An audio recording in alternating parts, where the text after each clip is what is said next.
पहले नासा, रूस, चीन और अब भारत क्यों चांद को अपनी मुट्ठी में करना चाहता है? क्या है चंद्रमा से जुड़े सीक्रेट एजेंट जो पूरी दुनिया से छुपा रही है? जानेंगे धरती से चांद तक के इस रोमांचक सफर के बारे में जो भारत के चंद्रयान-3 ने कहा। विक्रम लैंडर चांद की सतह पर सॉफ्ट लैंडिंग कर चुका है।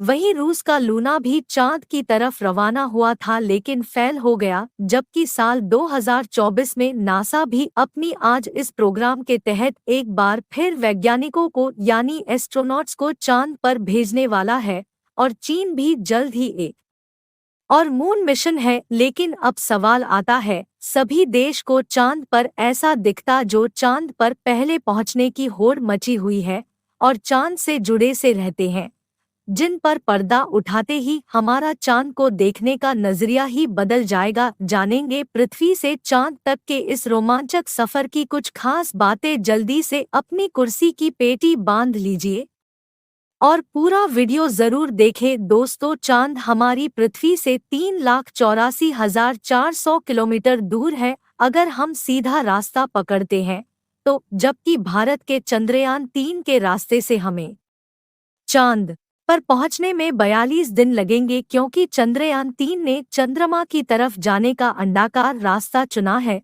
जिसमें वह पहले पृथ्वी के चक्कर लगाकर चांद की ओर एक लंबे रूट में बढ़ेगा, फिर चांद के चक्कर लगाकर लैंडिंग करेगा। हालांकि यह रास्ता काफी किफायती तो है, लेकिन इसमें हमें रोज के लिए बहुत खाना, ऑक्सीजन और पानी की जरूरत पड़ेगी, जिसे स्टोर करने के लिए बड़ा स्पेसक्राफ्ट चाहिए होगा। इस रास्ते से जाने पर 30 लाख किलोमीटर की दूरी तय करके हम काफी थक भी जाएंगे, इसलिए हम अमेरिका और रूस वाली सीधे रास्ते से ही चांद की तरफ चलते हैं और इस रास्ते से हमें चांद पर पहुंचने में 4 से 5 दिनों का समय लगेगा। चंद्रयान लैंडर को चांद पर उतारेगा। बाहर आने के लिए आपको सबसे पहले स्पेस सूट पहनना होगा, क्योंकि चांद पर काफी पतला वातावरण है और इसमें वायु मौजूद नहीं है।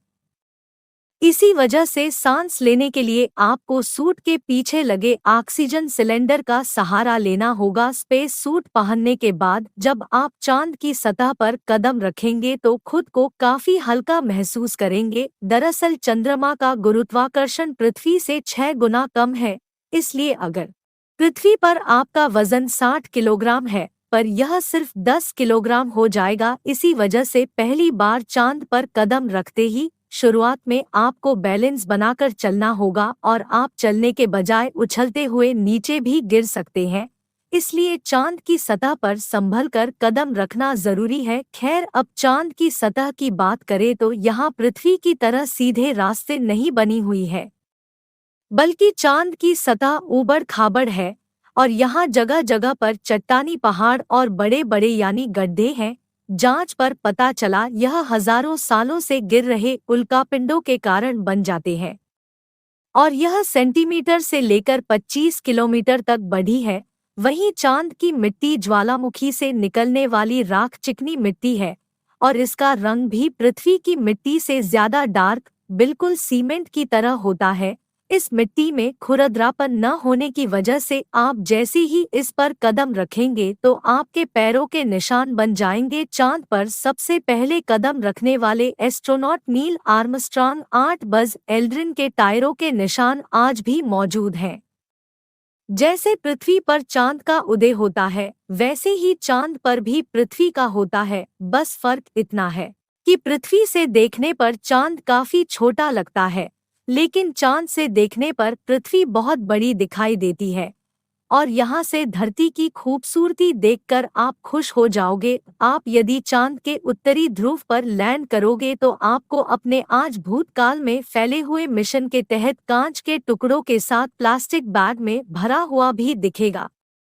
अगर आप चांद के दक्षिणी ध्रुव पर उतरते हैं, जहां 4 साल पहले चंद्रयान-2 ट्रांसप्लांट होकर गिरा था, तो वो आज भी आपको उतनी बुरी कंडीशन में मिलेगा, क्योंकि क्रॉस लैंड होने के बाद न तो बहुत कोई बहा गया और न ही तूफानी बवंडर आए, इसलिए अगर आप इसे अपनी ट्रांसलेट करके पृथ्वी पर वापस ले आए तो उसे ठीक करके वापस भेजा जा सकता है। दोस्तों, आप इतना तो जानते ही होंगे कि अंतरिक्ष में अचानक उल्कापिंडों की बारिश हो जाती है। यह तो अच्छा है कि पृथ्वी की मैग्नेटिक फील्ड इन उल्कापिंडों को या साइड में धकेल देती है या फिर ग्रेविटी से इसे धरती तक पहुंचने के पहले ही जलाकर राख कर देते हैं।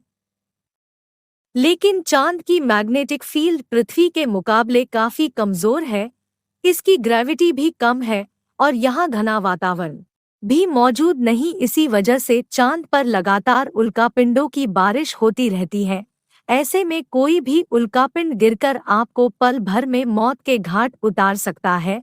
इसलिए आपको उल्कापिंडों पर नजर लगाए बैठे कमांड सेंटर के वैज्ञानिकों से लगातार संपर्क बनाए रखना होगा।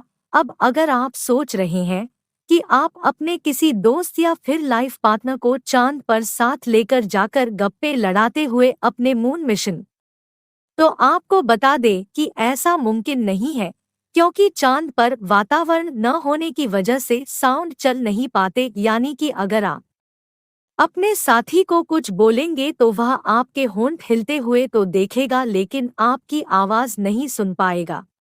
इतना ही नहीं, चांद पर आपको अपनी आवाज तक नहीं सुनाई पड़ती है, मानो जैसे किसी ने आपको साइलेंट मोड पर कर दिया है। हालांकि एस्ट्रोनॉट चांद पर एक दृश्य सूट पहनते हैं जिसमें साउंड कुछ करवाने के लिए नाइट्रोजन और ऑक्सीजन की मदद से कृत्रिम वायुमंडल का लाया जा सके। साथ ही इन्हें एक माइक्रोफोन वाली हेडफोन पहनाई जाती है जिसके जरिए यह अपने साथी और कमांड सेंटर की आवाज सुन सके और जवाब भी दे सके। चांद को अपनी धुरी पर घूमने में 28 दिन लगते हैं, जिस वजह से चंद्रमा पर एक दिन 14 दिन का होता है, यानी कि वहां का एक दिन पृथ्वी के 28 दिन के बराबर होता है।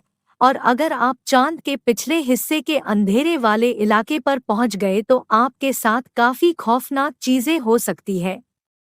बता दें कि चांद पर कई सालों से रिसर्च कर रहे कुछ वैज्ञानिकों का यह भी कहना है कि भूतकाल में वहां कोई एलियन सभ्यता थी। चंद्रयान-1 ने चांद की सतह पर वाचन और हाइड्रोप्लस के रूप में पानी की खोज की है, जो इंसानों के जीवन के लिए काफी जरूरी है। इसके अलावा अंतरिक्ष में चांद पृथ्वी के सबसे करीब है, इसलिए भविष्य में वहां जाकर बसना हमारे लिए काफी किफायती साबित होगा। वहीं जहां पर हम एक और स्टेशन बना सकते हैं। इन्हीं कारणों की वजह से सभी एजेंसी सबसे ज्यादा दिलचस्पी दिखाती है। तो दोस्तों, अगर भविष्य में मौका मिले तो क्या अब चांद पर जाकर रहना चाहेंगे? अपनी राय कमेंट में जरूर बताएं। तथा आज के लिए इतना ही। आपकी आखिरी जिम्मेदारी इस वीडियो को लाइक करके शेयर करने की है। इसे ज्यादा से ज्यादा मित्रों तक शेयर करें ताकि उन्हें भी जानकारी मिल सके। और इसी नॉलेजेबल वीडियो के लिए अपने भरोसेमंद HP मोटिवेशन चैनल को सब्सक्राइब जरूर करें। अपन फिर मिलते हैं एक नई नॉलेजेबल वीडियो के साथ।